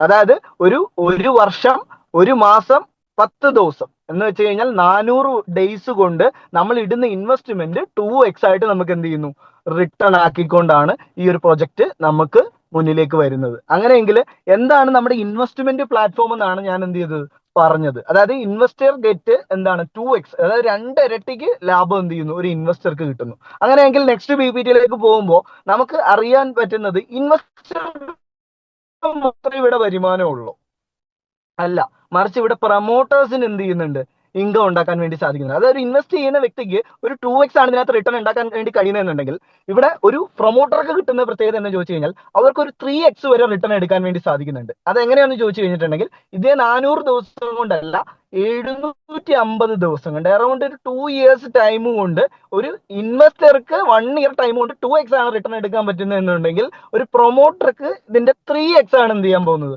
റിട്ടേൺ ആയിട്ട് കൊടുക്കാൻ വേണ്ടി സാധിക്കുന്നത്, അല്ലെ കൊടുക്കാൻ വേണ്ടി പോകുന്നത്. അപ്പൊ അങ്ങനെയെങ്കിൽ നെക്സ്റ്റ് PPT-യിലേക്ക് പോയി കഴിഞ്ഞിട്ടുണ്ടെങ്കിൽ ഇതൊക്കെ രീതിയാണ് ഒരു 3x വരുമാനം ഈ കമ്പനിയെ പ്രൊമോട്ട് ചെയ്യുകയാണെങ്കിൽ, അല്ലെങ്കിൽ ഈ ട്രേഡ് മോസ് എന്ന് പറയുന്ന പ്രൊജക്ടിനെ മാർക്കറ്റിലേക്ക് എത്തിക്കാൻ വേണ്ടിയിട്ട് ക്ലബ് മോസിനെ ആരൊക്കെയാണോ സഹായിക്കുന്നത് അവർക്കാണ് ഈ വരുമാനം എന്ത് ചെയ്യുന്നത്, കിട്ടുന്നത്. അങ്ങനെയെങ്കിൽ ഏതൊക്കെ രീതിയിലാണ് ആ വരുമാനം നമ്മളിലേക്ക് എത്തുന്നതെന്ന് നമുക്ക് നോക്കാം. ഫസ്റ്റ് ഓഫ് ഓൾ നമുക്ക് കിട്ടുന്ന വരുമാനത്തിന്റെ പേരാണ് റെഫറൽ ബെനിഫിറ്റ്. നമ്മൾ ഈ ട്രേഡ് മോസ് എന്ന് പറയുന്ന പ്രൊജക്ടിലേക്ക് ഒരു വ്യക്തിയെ പരിചയപ്പെടുത്തുകയാണെന്നുണ്ടെങ്കിൽ, നമുക്ക് ആ പരിചയപ്പെടുത്തുന്ന റെഫറലിന് എത്ര ഡോളറിലാണോ ആൾ ഇൻവെസ്റ്റ് ചെയ്യാൻ താല്പര്യപ്പെടുന്നത് അതിന്റെ 5% മുതൽ 20% വരെ റിട്ടേൺ നമുക്ക് എടുക്കാൻ വേണ്ടി സാധിക്കുന്ന ഒരു ഓപ്പർച്യൂണിറ്റി. അതായത് വൺ ടൈം ഇൻകം ആണ്. അത് നമ്മൾക്ക് എപ്പോഴാണോ നമ്മൾ ഒരു വ്യക്തിയെ ഇൻവെസ്റ്റർ ആയിട്ട് ഈ ബിസിനസ്സിലേക്ക് പരിചയപ്പെടുത്തുന്നത്, അല്ലെങ്കിൽ ഒരു പ്രൊമോട്ടർ ആയിട്ട് ഈ ബിസിനസ്സിലേക്ക് കൊണ്ടുവരുന്നത്, ആ നമുക്ക് എന്ത് ചെയ്യുന്നത്, കിട്ടുന്നത്. Next slide. അതായത് നമ്മളെ സംബന്ധിച്ച് ഒരു റെഫറൽ ഇൻകം നമുക്ക് വൺ ടൈം ആണ് എടുക്കാൻ വേണ്ടി സാധിക്കുന്നത്. അങ്ങനെയെങ്കിൽ വൺ ടൈം എടുക്കാൻ സാധിക്കുന്നു എന്ന് പറയുമ്പോൾ പോലും 2 ലെവൽസിൽ നിന്ന് നമുക്കത് കിട്ടും. അതായത് ഒന്നും കൂടെ ഞാൻ ക്ലിയർ ആക്കി പറയാം. അതായത് നമ്മൾ ഈ ബിസിനസ്സിലേക്ക് ഒരു വ്യക്തിയെ റെഫർ ചെയ്ത് കഴിഞ്ഞിട്ടുണ്ടെങ്കിൽ, നമ്മുടെ ഇൻവിറ്റേഷൻ ലിങ്കിലൂടെ അയാൾ ഈ ബിസിനസ് സ്റ്റാർട്ട് ചെയ്ത് കഴിഞ്ഞാൽ, അയാൾ എത്ര ഡോളറിനാണോ സ്റ്റാർട്ട് ചെയ്യുന്നത് അതിന്റെ 5% മുതൽ അയാൾ ഇൻവെസ്റ്റ് ചെയ്യുന്ന എമൗണ്ടിനനുസരിച്ച് 20% വരെ നമുക്ക് എന്ത് ചെയ്യാൻ പറ്റും, ഡയറക്റ്റ് റെഫറൽ ബെനിഫിറ്റ് ആയിട്ട്, സ്പോട്ട് ഇൻകം ആയിട്ട് നമുക്ക് കിട്ടുന്നുണ്ട്. ഇനി നമ്മൾ പരിചയപ്പെടുത്തിയ വ്യക്തി ഒരാളിനെ റെഫർ ചെയ്തു, അയാൾക്ക് കിട്ടുന്ന റെഫറൽ ഇൻകത്തിന്റെ ഏകദേശം ഒരു 1% മുതൽ 3.5% വരെ സെക്കൻഡ് ലെവലിൽ നിന്ന് നമുക്ക് ബെനിഫിറ്റ് ആയിട്ട് കിട്ടുന്നു. എന്ന് വെച്ച് കഴിഞ്ഞാൽ നമ്മൾ പരിചയപ്പെടുത്തിയ ഫസ്റ്റ് ലെവലിൽ നിന്നും സെക്കൻഡ് ലെവലിൽ നിന്നും നമുക്ക് റെഫറൽ കിട്ടാനുള്ള സാധ്യത എന്ത് ചെയ്യുന്നുണ്ട്, കമ്പനി ഇവിടെ നമുക്ക് വേണ്ടി പ്രൊവൈഡ് ചെയ്യുന്നുണ്ട്. ഇതൊരു വൺ ടൈം ബെനിഫിറ്റ് ആണ്. ആ റെഫറൽ അപ്ഗ്രേഡ് ചെയ്യുന്ന സമയത്തോ അല്ലെ റെഫറൽ ചെയ്യുന്ന സമയത്തോ ആണ് നമുക്ക് ആ ഒരു ബെനിഫിറ്റ് കിട്ടാൻ സാധ്യതയുള്ളത്. അതായത് നമ്മളെ സംബന്ധിച്ചുള്ള അൺലിമിറ്റഡ് ആയിട്ട് വരുമാനം ഉണ്ടാക്കാൻ പറ്റുന്ന പൊട്ടൻഷ്യൽ ഉള്ള ഒരു ഇൻകമാണ് റെഫറൽ ഇൻകം. എത്ര പേരെ വേണമെങ്കിലും നമുക്ക് എന്ത് ചെയ്യാൻ പറ്റും, ഇതിനകത്തേക്ക് പരിചയപ്പെടുത്താൻ വേണ്ടി സാധിക്കും. അങ്ങനെയെങ്കിൽ നെക്സ്റ്റ് ഇൻകം എന്ന് പറഞ്ഞിട്ടുണ്ടെങ്കിൽ നമ്മളെ സംബന്ധിച്ചോളം ലെവൽ ഇൻകം ആണ്. ലെവൽ ഇൻകത്തിന്റെ പ്രത്യേകത എന്ന് ചോദിച്ചു കഴിഞ്ഞാൽ ഈ ബിസിനസ്സിലെ ഏറ്റവും ബ്യൂട്ടിഫുൾ ആയിട്ടുള്ള ഒരു വരുമാനമാണ്. കാരണം എന്ന് ചോദിച്ചു കഴിഞ്ഞിട്ടുണ്ടെങ്കിൽ ഓരോ ലെവൽസിലും 20 ലെവലിൽ നിന്ന് നമുക്ക് ഇൻകം കിട്ടും. അതായത് നമുക്ക് എത്ര ലെവലിലേക്ക് ടീമിനെ ക്രിയേറ്റ് ചെയ്യാനുള്ള കപ്പാസിറ്റി ഉണ്ടോ, കഴിവുണ്ടോ, അതിനനുസരിച്ച് നമുക്ക് എന്ത് ചെയ്യാൻ പറ്റും, ഇൻകം ക്രിയേറ്റ് ചെയ്യാൻ വേണ്ടി സാധിക്കും. അങ്ങനെയെങ്കിൽ നമ്മളെ സംബന്ധിച്ചോളം ഫസ്റ്റ് ലെവലിൽ ഈ ബിസിനസ്സിൽ നമുക്ക് പരിചയപ്പെടുത്തുന്നവർ ആരായിരിക്കും, നമ്മൾ നേരിട്ട് കൊണ്ടുവരുന്ന ആളായിരിക്കും. നമ്മൾ നേരിട്ട് കൊണ്ടുവരുന്ന പരിചയപ്പെടുത്തുന്ന ആളുകളുടെ റെഫറൽ ഇൻകം അല്ലെങ്കിൽ റെഫറൽ ഇൻകം ഓൾറെഡി നമുക്ക് കിട്ടിയല്ലോ. അതായത് വൺ ടൈം ബെനിഫിറ്റ് ആയിട്ട്. അതായത് നമ്മൾ ഡയറക്റ്റ് പരിചയപ്പെടുത്തുന്ന ആളുടെ ഇൻവെസ്റ്റ്മെന്റ് ഓൾറെഡി 2x ആയിട്ട്, നമ്മൾ ഇടിപ്പിക്കുന്ന ഇൻവെസ്റ്റ്മെന്റ് ഓൾറെഡി 2x ആയിട്ട് നമുക്ക് എന്ത് ചെയ്യുന്നുണ്ട്, ആ ഇൻവെസ്റ്റർക്ക് കിട്ടുന്നുണ്ട്. പക്ഷെ ഇവിടെ ഞാൻ പറയാൻ പോകുന്ന ഇൻകം നിങ്ങൾക്ക് കൺഫ്യൂഷൻ ആവാതിരിക്കാനാണ് ഞാനത് എടുത്ത് ആദ്യമേ പറഞ്ഞത്. അതായത് ഈ ബിസിനസ്സിലെ ഇൻകം അത്ര ബ്യൂട്ടിഫുൾ ആണ്. നമ്മൾ ലെവൽ ഇൻകം എന്ന് പറയുന്ന വരുമാനം ഞാൻ പറഞ്ഞു 1 ലെവൽ മുതൽ 20 ലെവൽ വരെ മേടിക്കാനുള്ള ഓപ്പർച്യൂണിറ്റി ഉണ്ട്. അങ്ങനെയാണെങ്കിൽ നമ്മുടെ ലെവൽ ഇൻകത്തിന്റെ ഏറ്റവും വലിയ പ്രത്യേകത, ഫസ്റ്റ് ലെവലിൽ നമ്മൾ എത്ര ഇൻവെസ്റ്റ്മെന്റ് ആണോ കൊണ്ടുവരുന്നത് അതിന്റെ 100% ആർക്ക് കിട്ടും, നമുക്ക് തന്നെ കിട്ടും. അതാണ് ഞാൻ പറഞ്ഞത്, 750 ഡേയ്സ് കൊണ്ട് ഇടിക്കുന്ന ഇൻവെസ്റ്റ്മെന്റിന്റെ 3x വരെ പ്രോഫിറ്റ് എടുക്കാൻ പറ്റുന്ന ഒരു ഓപ്പർച്യൂണിറ്റി നമുക്ക് എന്ത് ചെയ്യുന്നുണ്ട്, കമ്പനി തരുന്നുണ്ട്. അതായത് ഇപ്പൊ ഉദാഹരണം ഞാൻ എന്ത് ചെയ്തു, ഈ ബിസിനസ് അല്ലെ ഒരു പക്ഷെ എന്താണ് ഇപ്പൊ ആദർശ് എന്ന് പറയുന്ന വ്യക്തി ഈ ബിസിനസ് സ്റ്റാർട്ട് ചെയ്തു, എന്നെ ഈ ബിസിനസ്സിലേക്ക് റെഫർ ചെയ്യുകയാണെന്ന് ഇരിക്കട്ടെ. അതായത് ഞാൻ ഈ ബിസിനസ്സിലേക്ക് ഒരു 10 ലക്ഷം രൂപയുടെ ഇൻകം എന്ത് ചെയ്തു, ഇൻവെസ്റ്റ്മെന്റ് ഇട്ടുകൊണ്ട് കടന്നു വന്നു. എന്നെ റെഫർ ചെയ്തത് ആദർശ് എന്ന് പറയുന്ന വ്യക്തിയാണെന്നുണ്ടെങ്കിൽ ഈ ആദർശ് എന്ന് പറയുന്ന വ്യക്തിക്ക് റെഫർ ചെയ്തതിന്റെ പേരിൽ 1 ലക്ഷം രൂപ കിട്ടി. അത് ഓൾറെഡി നമ്മൾ പറഞ്ഞു. കാരണം ഏകദേശം 10% ആളിന് എന്ത് ചെയ്യുന്നുണ്ടാവും, റെഫറൽ ബെനിഫിറ്റ് കിട്ടും. അതൊരു വൺ ടൈം ബെനിഫിറ്റ് ആണ്. പക്ഷെ ഞാൻ ഇട്ട ഇൻവെസ്റ്റ്മെന്റ് എത്രയാ, 10 ലക്ഷം. ഇതിന് എനിക്ക് 20 ലക്ഷം രൂപ ഓൾറെഡി കമ്പനി എന്ത് ചെയ്യുന്നുണ്ട്, എന്റെ ഇൻവെസ്റ്റർ ബെനിഫിറ്റ് ആയിട്ട് തരുന്നുണ്ട്. പക്ഷെ എന്നെ ഇൻവെസ്റ്റ് ചെയ്യിപ്പിച്ച വ്യക്തി ആദർശ് ആയതുകൊണ്ട് ഈ 10 ലക്ഷം രൂപ വരുന്ന 750 ദിവസം കൊണ്ട് ആർക്ക് വരുമാനമായിട്ട് തിരിച്ചു കൊടുക്കുന്നു, ആദർശ് എന്ന് പറയുന്ന വ്യക്തിക്ക് തന്നെ വരുമാനമായിട്ട് കമ്പനി തിരിച്ചു കൊടുക്കുന്നു. അതായത് എടുപ്പിക്കുന്ന ഇൻവെസ്റ്റ്മെന്റ് 100% ബെനിഫിറ്റ് ആർക്ക് തന്നെ കിട്ടുകയാണ്, ആ ഇൻവെസ്റ്റ് ചെയ്യിപ്പിക്കുന്ന വ്യക്തിക്ക്, അതായത് ആ പ്രൊമോട്ടർക്ക് കിട്ടുന്ന ഒരു പ്ലാനാണ്. അതായത് ഏറ്റവും ബ്യൂട്ടിഫുൾ എന്താണെന്ന് ചോദിച്ചാൽ വർക്ക് ചെയ്യുന്നതിന് ഏറ്റവും അടിപൊളി വരുമാനമാണ് നമുക്ക് കിട്ടുന്നത്. അതും USDT ആയിട്ടാണ് നമുക്ക് ഇൻകം കിട്ടുന്നത്. അതായത് ഇന്നും ഔട്ടും USDT ആണെന്നുള്ളതാണ് ഏറ്റവും വലിയ പ്രത്യേകതയായിട്ട് വരുന്നത്. ഇന്ന് നമ്മൾ പല കോയിൻസിലും മറ്റു കാര്യങ്ങളിലും ഒക്കെ ഇൻവെസ്റ്റ് ചെയ്യുന്ന ഒരുപാട് ആളുകളെ നമ്മൾ കണ്ടിട്ടുണ്ട്. ഈ കോയിനുകളൊക്കെ വെറുതെ കൂടി കൂടി കൂടി നമുക്ക് കിട്ടുന്നുള്ളതല്ലാതെ നമുക്ക് എന്ത് ചെയ്യുന്നില്ല, ഇതൊന്നും ബെനിഫിറ്റ് ആവുന്നില്ല. മറിച്ച് ഇവിടെ നമുക്ക് ഡോളർ ആയിട്ട് കിട്ടുമ്പോൾ നമുക്ക് അത് കൺവേർട്ട് ചെയ്ത ക്യാഷ് ആണ്. നമ്മളെ സംബന്ധിച്ചോളം മച്ച് ഹാപ്പിയാണ്. കാരണം എന്താ, 20 ലെവൽസിൽ നിന്ന് ഇൻകം ഉണ്ടാക്കാം. ഫസ്റ്റ് ലെവലിൽ, അതായത് നമ്മൾ നേരിട്ട് പരിചയപ്പെടുത്തുന്ന ഇൻവെസ്റ്റ്മെന്റ് 100% ആണ് നമുക്ക് ഫസ്റ്റ് ലെവലിൽ കിട്ടുന്നുണ്ടെങ്കിൽ രണ്ടാമത്തെ ലെവലിലേക്ക് വരുന്ന സമയത്ത് 40% ഇൻകം എന്ത് ചെയ്യുന്നുണ്ട്, നമുക്ക് കിട്ടുന്നുണ്ട്. അതായത് ഒരു 10 ലാഖിന്റെ ഇൻവെസ്റ്റ്മെന്റ് നമ്മുടെ രണ്ടാമത്തെ ലെവലിൽ വന്നാൽ അറൗണ്ട് 4 ലക്ഷം രൂപ ആ റെഫറിൽ ചിലപ്പോൾ നമ്മൾ കണക്ട് ചെയ്ത പോലും ആയിരിക്കത്തില്ല, നമ്മൾ കൊണ്ടുവന്ന വ്യക്തി പരിചയപ്പെടുത്തിയതായിരിക്കും, നമുക്ക് കിട്ടുന്നുണ്ട്.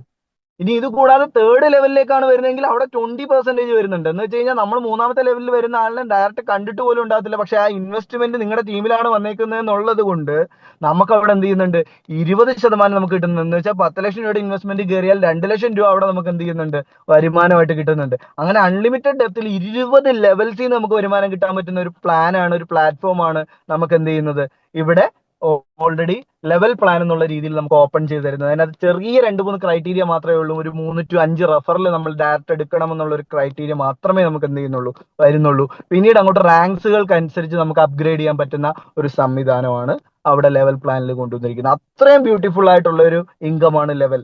ഇനി ഞാൻ അങ്ങോട്ട് ഷെയർ ചെയ്യുമ്പോൾ ഏറ്റവും കൂടുതൽ നിങ്ങൾക്ക് അട്രാക്റ്റീവ് ആയിട്ട് തോന്നാൻ പറ്റുന്ന ഒരു കാര്യമാണ്, അതായത് നമ്മളെ ഓരോ റാങ്കുകളിലും കമ്പനി എന്ത് ചെയ്യുന്നുണ്ട്, കൺസിഡർ ചെയ്യുന്നുണ്ട്, അപ്രീഷിയേറ്റ് ചെയ്യുന്നുണ്ട്. നമ്മൾ ഓരോ അച്ചീവ്മെന്റുകളും കമ്പനി ആഘോഷമാക്കി മാറ്റുന്നുണ്ട്. അത് കാരണം എന്താണെന്ന് ചോദിച്ചു കഴിഞ്ഞാൽ നമുക്ക് ഈ കിട്ടുന്ന വരുമാനത്തിന് പുറമെ അവിടെ ഒരു സാലറി ഇൻസെന്റീവ് പോലെ നമുക്കൊരു സംവിധാനം കരുതി വെച്ചിരിക്കുകയാണ്. അതും നമ്മൾ അടിച്ച് ഓൺ സ്പോട്ടിൽ നമ്മുടെ വാലറ്റിൽ എന്ത് ചെയ്യുകയാണ്, സാധനം ക്രെഡിറ്റ് ആകുകയാണ്. നമ്മൾ ഡോളറായിട്ട് തന്നെ നമ്മൾ വിഡ്രോ ചെയ്തെടുക്കുന്നുണ്ട്. അപ്പൊ നമ്മൾ സാധ്യത എന്താണെന്നുള്ളത് നമ്മൾ മനസ്സിലാക്കുക. അതായത് ഓരോരുത്തരും നമ്മൾ എന്ത് ചെയ്യുന്നുണ്ട്, അത്ര കണ്ട് സാധ്യതയോട് കൂടിയിട്ട് ഈ ബിസിനസ്സിനെ കാണുന്നുണ്ട്, അല്ലെ കാണേണ്ട ഒരു കാര്യം ഉണ്ട് എന്നുള്ളതാണ് ഞാൻ പറയപ്പെടുന്നത്. അതായത് എന്ന് വെച്ച് കഴിഞ്ഞാൽ നമ്മൾ ഫസ്റ്റ് റാങ്ക് ആയിട്ട് വരുന്ന അനലിസ്റ്റ് എന്ന് പറയുന്ന റാങ്കാണ്. ഈ അനലിസ്റ്റ് റാങ്കിന്റെ പ്രത്യേകത എന്ന് വെച്ച് കഴിഞ്ഞാൽ ഒരു $10,000 ബിസിനസ് നമ്മൾ ഈ ബിസിനസ്സിലേക്ക്, അതായത് നമ്മൾ ഈ വന്നിട്ട് ഈ ബിസിനസ്സിലേക്ക് റെഫർ ചെയ്താൽ ഏകദേശം ഒരു 10 ലക്ഷം രൂപയുടെ ബിസിനസ് എടുക്കുകയാണെങ്കിൽ, അതായത് ഓരോ ലക്ഷം രൂപയുടെ ഒരു 10 ഇൻവെസ്റ്റ്മെന്റ് നമ്മൾ എടുത്തൊരു വ്യക്തിയാണെങ്കിൽ പോലും നമുക്ക് ആ ഒരു ഇൻകത്തിലേക്ക് എത്താൻ വേണ്ടി പറ്റുന്നുണ്ട് എന്നുള്ളതാണ്. അതായത് നമ്മുടെ ടീമിന് അത് എന്ത് ചെയ്താൽ മതി, ടോട്ടൽ ഒരു $10,000 രണ്ട് ടീമിന്റെ ബിസിനസ് നടന്നു കഴിഞ്ഞാൽ തന്നെ നമ്മൾ അനലിസ്റ്റ് എന്ന് പറയുന്ന റാങ്കിലേക്ക് എത്തി. ഈ അനലിസ്റ്റ് റാങ്കിന്റെ പ്രത്യേകത എന്ന് വെച്ചാൽ $1,000 ആണ് നമുക്ക് എക്സ്ട്രാ ആയിട്ട് തരുന്നത്. അറൗണ്ട് ഏകദേശം ഒരു $1,000-1,500 ഇൻകം നമ്മൾ ഓൾറെഡി നമ്മൾ 2 വരുമാന റെഫറലും ലെവലിംഗ് ഒക്കെ ആയിട്ട് നമ്മൾ മേടിച്ചിട്ടുണ്ടാവും. അതിന് പുറമെയാണ് $1,000 കൂടെ നമ്മൾ എന്ത് ചെയ്യുന്നത്, നമുക്ക് എക്സ്ട്രാ ആയിട്ട് കമ്പനി തരുന്നത്. അത് ആ റാങ്ക് അടിക്കുന്ന ഓൺ സ്പോട്ടിൽ നമുക്ക് എന്ത് ചെയ്യുന്നുണ്ട്, ക്രെഡിറ്റ് ആവുന്നുണ്ട്. ഇനി രണ്ടാമത്തെ വരുമാനമാണ്, അല്ല രണ്ടാമത്തെ റാങ്ക് ആണ് നാവിഗേറ്റർ റാങ്കിലേക്ക് ഏകദേശം ഒരു $20,000 ബിസിനസ് കൂടെ നമുക്ക് എന്ത് ചെയ്താൽ മതിയാവും, കംപ്ലീറ്റ് ചെയ്താൽ മതിയാവും. അപ്പൊ സെക്കൻഡ് ലെവൽ എന്നുള്ള രീതിക്ക് ഒരു 1000 എന്ന് പറഞ്ഞെടുത്ത് ഒരു $1,500, 1000ന്റെ കൂടെ 500 കൂടെ അല്ല, $1,500 ആണ് എന്ത് ചെയ്യുന്നത്, ഇൻകം ആയിട്ട് നമുക്ക് അവിടെ എക്സ്ട്രാ ആയിട്ട്, അതായത് റിവാർഡ് ആയിട്ട് നമുക്ക് രണ്ടാമത്തെ റാങ്കിൽ നമുക്ക് കമ്പനി കരുതി വെച്ചിരിക്കുന്നത്. ഇനി മൂന്നാമത്തെ റാങ്കിന്റെ പ്രത്യേകത എന്താ, ഇച്ചിരി കൂടെ ഒരു പ്രസ്റ്റീജിയസ് ആയിട്ടുള്ള ഒരു റാങ്ക് ആണ്. അതായത് എന്താണ് അതിന്റെ പ്രത്യേകത, ട്രേഡർ എന്നാണ്. അതായത് ട്രേഡർ എന്ന് പറഞ്ഞാൽ കമ്പനിയുടെ തന്നെ ഒരു സുപ്രീം പൊസിഷൻ ആണ്. ഒരു പക്ഷേ കമ്പനിയുടെ ഒരു റോയലിറ്റി അല്ലെങ്കിൽ ഒരു പക്ഷെ ഒരു ഓണർഷിപ്പിലേക്കൊക്കെ 100% നമുക്ക് എത്താൻ സാധിക്കുന്ന ഒരു റാങ്ക് കൂടിയാണ് ട്രേഡർ എന്ന് പറഞ്ഞിട്ടുണ്ടെങ്കിൽ. അതായത് ഏറ്റവും കൂടുതൽ പ്രത്യേകതയുള്ള ഒരു കാര്യം എന്ന് വെച്ച് കഴിഞ്ഞാൽ ഏകദേശം $1,00,000 എബോവ് ഉള്ള ബിസിനസ് നമ്മൾ കംപ്ലീറ്റ് ചെയ്തിട്ടുണ്ടാവും. കമ്പനിയുടെ ഏതൊരു ബോർഡ് മീറ്റിംഗിലേക്കും നമുക്ക് ഒരു വ്യക്തമായ ഒരു ഹാൻഡ് നമുക്ക് എന്ത് ചെയ്യുന്നുണ്ടാവും, കമ്പനി തരുന്നുണ്ട്. അത് വ്യക്തമായ പ്രൂഫ്ഡ് ആയിട്ട് നമുക്ക് എന്ത് ചെയ്യുന്നുണ്ട്, നമുക്ക് തരുന്നുണ്ട് എന്നുള്ളതാണ് ഏറ്റവും വലിയ കാര്യം. അങ്ങനെ എടുത്തു നോക്കുമ്പോൾ ഒരു ഏകദേശം 9ഓളം റാങ്ക് അല്ലെ 8ഓളം റാങ്കുകൾ വരുന്നുണ്ട്. ഐക്കൺ വരെ വന്ന് നിൽക്കുന്ന റാങ്കുകൾ, അതിനോളം വരുന്ന ഓൾറെഡി ഇൻകം ഏകദേശം $3,000 ആണ് ട്രേഡർ കിട്ടുന്നുണ്ടെങ്കിൽ, കമാൻഡർ റാങ്കിൽ ഇന്നിപ്പോ ഓൾറെഡി ഒരു വ്യക്തി എത്തിയിട്ടുണ്ട്, ആളിന് $6,000 ആണ് എന്തിരിക്കുന്നത് ഇന്ന് കമ്പനി ഇൻസെന്റീവ് ആയിട്ട് കൊടുത്തിരിക്കുന്നത്. അതുപോലെ ഓരോ റാങ്കിലും അതിനനുസരിച്ചുള്ള റിവാർഡുകൾ, പ്രൊമോഷൻസുകൾ നമുക്ക് എന്ത് ചെയ്യുന്നുണ്ട്, കിട്ടുന്നുണ്ട് എന്നുള്ളതാണ്. അങ്ങനെ സാധ്യതകളുടെ ഒരു വലിയ ഓപ്പർച്യൂണിറ്റി, വലിയൊരു ഓപ്ഷൻ ആണ് നമ്മുടെ മുന്നിലേക്ക് എന്ത് ചെയ്തിരിക്കുന്നത്, ട്രേഡ് മോസ് അല്ലെങ്കിൽ നമ്മുടെ ക്ലബ് മോസ് എന്ന് പറയുന്ന ഓപ്പർച്യൂണിറ്റി നമ്മുടെ മുന്നിലേക്ക് തുറന്നു വെച്ചിരിക്കുന്നത്.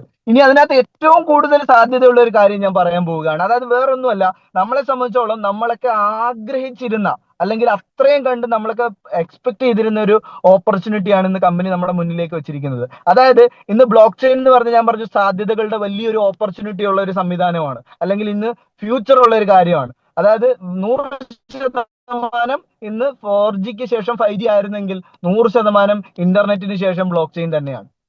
അവിടെ ബ്ലോക്ക് ചെയിനിൽ എന്താണ് ക്രിപ്റ്റോ കറൻസിയുടെ റോൾ എന്ന് ഞാൻ പറഞ്ഞു കഴിഞ്ഞു. അതായത് വ്യക്തമായ സാധ്യത അവിടെ വരുന്നുണ്ട്. അങ്ങനെയെങ്കിൽ ബ്ലോക്ക് ചെയിന്റെ അനന്തമായ സാധ്യതകളെയും അതുപോലെ തന്നെ ഓൺലൈൻ ഷോപ്പിങ്ങിന്റെ സാധ്യതകളെയും കൂടെ കണക്ട് ചെയ്തുകൊണ്ട്, ഡിജിറ്റൽ ട്രാൻസാക്ഷനുകളുടെ സാധ്യതകളെയും കൂടെ കണക്ട് ചെയ്തുകൊണ്ട് ഒരുമിച്ച് ഒരേ കുടക്കീഴിൽ കൊണ്ടുവന്നുകൊണ്ട് ഒരു ഓപ്പർച്യൂണിറ്റി ഇന്ന് അണിനിരത്തിയിരിക്കുകയാണ് നമുക്ക് വേണ്ടി ട്രേഡ് മോസ് പ്ലാറ്റ്ഫോം അല്ലെങ്കിൽ ക്ലബ് മോസ് എന്ന് പറയുന്ന നമ്മുടെ ടോട്ടൽ എക്കോ സിസ്റ്റത്തിൽ ഒരു പുതിയ സംവിധാനം വരാൻ വേണ്ടി പോകുന്നു. March 31 കൂടിയിട്ട് നമ്മുടെ ഓൺലൈൻ ഷോപ്പിംഗ് വെബ്സൈറ്റ് വേൾഡിൽ തന്നെ അല്ലെങ്കിൽ ഒരുപക്ഷെ ഇന്ത്യയിൽ തന്നെ ആദ്യമായിട്ട് ക്രിപ്റ്റോ കറൻസി ഉപയോഗിച്ച് ഇന്ന് പർച്ചേസ് ചെയ്യാൻ വേണ്ടി സാധിക്കുന്ന ഒരു ഓൺലൈൻ പ്ലാറ്റ്ഫോമിൽ നിന്ന് പർച്ചേസ് ചെയ്യാൻ സാധിക്കുമോ എന്നുള്ള ചോദ്യത്തിന് ഒരു ഉത്തരമായിക്കൊണ്ട് ഇന്ന് നമ്മുടെ ക്ലബ് മോസ് എന്ത് ചെയ്തിരിക്കുകയാണ്, ലോഞ്ച് ചെയ്യാൻ വേണ്ടി പോവുകയാണ്. അതിന്റെ പ്രീ ലോഞ്ച് സെയിലുകൾ ഓൾറെഡി സ്റ്റാർട്ട് ചെയ്തു തുടങ്ങുന്നു. അതിന്റെ സാധ്യതകളിലേക്ക് ഓരോ ആളുകൾക്കും നടന്നെടുക്കാൻ പറ്റുന്ന, ഈസി ആയിട്ട് ടച്ച് ചെയ്യാൻ പറ്റുന്ന ഒരു ഓപ്പർച്യൂണിറ്റി ഇവിടെ കമ്പനി തരുന്നുണ്ട്. എന്താണെന്ന് ഞാൻ ജസ്റ്റ് ഒരു ഐഡിയ ഞാൻ നിങ്ങൾക്ക് പറഞ്ഞു തരാം. ബാക്കി നിങ്ങൾ ക്ലാരിറ്റി വരുത്തുക ലീഡേഴ്സിന്റെ ത്രൂ, കറക്റ്റ് ആയിട്ട് അതിനെ മനസ്സിലാക്കാൻ ശ്രമിക്കുക.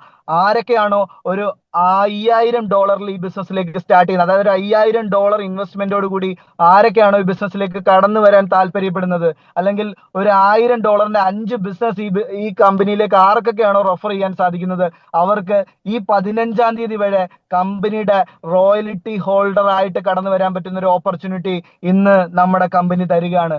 വലിയൊരു റോഡ് മാപ്പോട് കൂടി കടന്നു വന്നിട്ടുള്ള ഈ എക്കോ സിസ്റ്റത്തിൽ നമുക്കും കമ്പനിയുടെ ഒരു ഷെയർ ഹോൾഡർ ആയിട്ട് മാറാൻ പറ്റുന്ന ഒരു ഓപ്പർച്യൂണിറ്റി വെറും $5,000 ഇൻവെസ്റ്റ്മെന്റ് കടന്നു വരുന്ന ഒരു വ്യക്തിക്ക് ഇന്ന് കമ്പനി ഫ്രീ ആയിട്ട് ഓപ്പൺ ചെയ്ത് കൊടുക്കുകയാണ്. ഒരു പക്ഷേ ഇന്ന് നിങ്ങളുടെ ഞാൻ പറഞ്ഞില്ലേ, നിങ്ങൾ ലക്കി ആയതുകൊണ്ടാണ് ഈ സമയത്ത് നിങ്ങൾക്ക് ഈ ബിസിനസ്സിലേക്ക് കടന്നു വരാൻ വേണ്ടി സാധിക്കുന്നതെന്ന് ഞാൻ വെറുതെ പറഞ്ഞതല്ല. എന്നെയൊക്കെ സംബന്ധിച്ചോളം ഞാനൊക്കെ ഈ ബിസിനസ്സിലേക്ക് കടന്നു വന്നപ്പോൾ ഒരു അനലിസ്റ്റ് റാങ്ക് അടിച്ചപ്പോൾ കിട്ടിയ ഓപ്പർച്യൂണിറ്റിയാണ്, അതായത് ഏകദേശം ഒരു 20,000-30,000 കവർ ചെയ്തപ്പോൾ കിട്ടിയ ഓപ്പർച്യൂണിറ്റിയാണ് നമ്മൾ എന്ത് ചെയ്തിരിക്കുന്നത്. $5,000 ഇന്നൊരു തുടക്കക്കാരന് ഇന്ന് സ്റ്റാർട്ട് ചെയ്യുന്ന ഒരു വ്യക്തിക്ക് പോലും നാളെ ഒന്ന് വിചാരിച്ചു കഴിഞ്ഞാൽ $5,000 ഇൻവെസ്റ്റ്മെന്റോട് കൂടിയിട്ട് ഈ കമ്പനിയുടെ ഒരു ഷെയർ ഹോൾഡർ ആയിട്ട് മാറാൻ പറ്റും ഒരു അവസരം, അല്ലെങ്കിൽ ഓൺലൈൻ ഷോപ്പിംഗ് കമ്പനിയുടെയും ഡിജിറ്റൽ ട്രാൻസാക്ഷൻസിന്റെയും അതുപോലെ തന്നെ ബ്ലോക്ക് ചെയിൻ റവല്യൂഷന്റെയും പാർട്ടായിക്കൊണ്ട് ഇന്ന് ഈ സംവിധാനത്തിൽ ഒരു വലിയ അച്ചീവ്മെന്റ് എടുക്കാൻ പറ്റുന്ന, അതല്ലെങ്കിൽ നമ്മുടെ എക്കോ സിസ്റ്റത്തിൽ തന്നെ ഒരു ഷെയർ ഹോൾഡറായി മാറാൻ സാധിക്കുന്ന ഒരു വലിയ ഓപ്പർച്യൂണിറ്റിയാണ് നമ്മുടെ മുന്നിലേക്ക് എന്തിരിക്കുന്നത് ക്ലബ് മോസ് വെച്ച് നീട്ടുന്നത്. അങ്ങനെയെങ്കിൽ സാധാരണക്കാരനായിട്ടുള്ള എന്നെ പോലുള്ള ഒരു വിദ്യാർത്ഥിക്ക്, അല്ലെങ്കിൽ ഒരുപക്ഷെ ഒരു പാർട്ട് ടൈം മാത്രമായിട്ട് ഈ ബിസിനസ്സിനെ കണ്ടുകൊണ്ട് കടന്നു വന്ന ഒരു വ്യക്തിക്ക് ഒരു 10 ലക്ഷം രൂപയൊക്കെ ഇൻകം കഴിഞ്ഞ ഒരു 6 മാസം കൊണ്ട് ഉണ്ടാക്കാൻ സാധിച്ചിട്ടുണ്ടെങ്കിൽ 100% ഞാൻ ഉറപ്പിച്ച് പറയുന്നു, നിങ്ങളെപ്പോലുള്ള കപ്പാസിറ്റി ഉള്ള, എക്സ്പീരിയൻസ് ഉള്ള ഒരുപാട് ആളുകൾ ഇന്ന് ഈ സൂം അറ്റൻഡ് ചെയ്യുന്നുണ്ടാവും. ഓരോരുത്തരും ചിന്തിക്കുക, നമ്മളെ സംബന്ധിച്ചുള്ള സാധ്യതകളുടെ ഒരു വലിയ ബിസിനസ്സാണ് നമ്മുടെ മുന്നിലേക്ക് എന്ത് ചെയ്തിരിക്കുന്നത്, തുറന്നു കിട്ടിയിരിക്കുന്നത്. അതിനെ മാക്സിമം യൂട്ടിലൈസ് ചെയ്യുക. അടുത്ത ലെവലിലേക്ക് നമ്മുടെ ലൈഫിനെ കൊണ്ടുപോകാൻ പറ്റുന്ന ഒരു ഓപ്പർച്യൂണിറ്റിയാണ് നമ്മുടെ മുന്നിലേക്ക് ക്ലബ് മോസ് വെച്ച് നീട്ടുന്നത്. ഓരോന്നിന്റെയും ഡീറ്റെയിൽസ് നമുക്ക് ഈ പറഞ്ഞിരിക്കുന്ന ലിങ്കുകളിലെല്ലാം അവൈലബിൾ ആണ്. നിങ്ങളുടെ അപ്ലയൻസിനോട്, നിങ്ങളെ ബിസിനസ്സിലേക്ക് റെഫർ ചെയ്തിരിക്കുന്നവരോട്, അല്ലെങ്കിൽ ഈ മീറ്റിംഗിലേക്ക് ഇൻവൈറ്റ് ചെയ്തിരിക്കുന്നവരോട് വ്യക്തമായിട്ട് കാര്യങ്ങൾ ചോദിച്ച് മനസ്സിലാക്കിക്കൊണ്ട് ഏറ്റവും അടുത്ത നിമിഷത്തിൽ തന്നെ ഈ ബിസിനസ് അവസരം സ്റ്റാർട്ട് ചെയ്യാൻ ഓരോരുത്തർക്കും ജഗദീശ്വരൻ അനുഗ്രഹം തരട്ടെ എന്ന് മാത്രം ഒരിക്കൽ കൂടി പ്രാർത്ഥിച്ചുകൊണ്ട് നിർത്തുന്നു. Thank you very much.